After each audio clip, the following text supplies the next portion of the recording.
Sefaniya Peyğəmbərin kitabı. Sefaniya 1-ci fəsil. Yahuda padşahı Amon oğlu Yoşiyanın hökm elədiyi dövrdə, Xizqi oğlu, Amarya oğlu, Gedaliya oğlu, Kuşi oğlu Sefaniyaya Rəbbin sözü nazil oldu. Rəbbin məhkəmə günü. Rəbb belə bəyan eləyir. Yer üzündən hər şeyi silib süpürəcəyəm. Budur, Rəbb belə bəyan eləyir.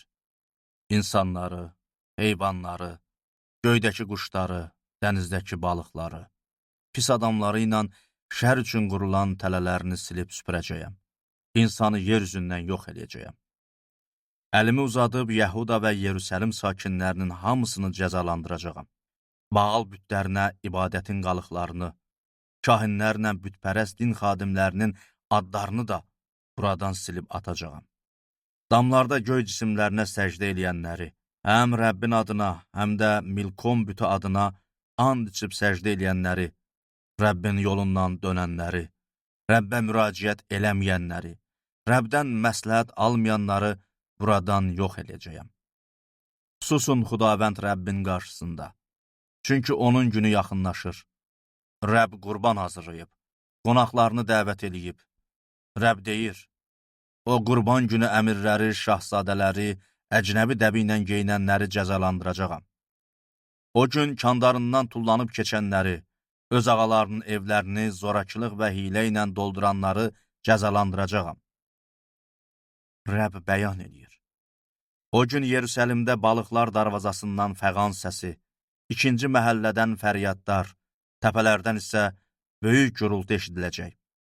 Ey bazar məhəlləsinin sakinləri, nalə çəkin.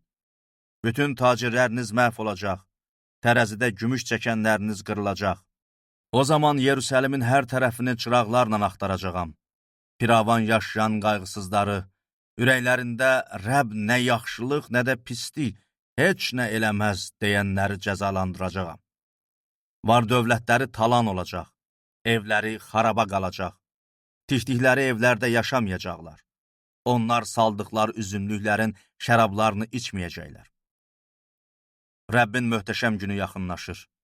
Yaxınlaşır, tez gələcək. Rəbbin günündə fəryad səsi çıxacaq. İgid adam belə fəryad eləyəcək. O gün qəzəb günüdür.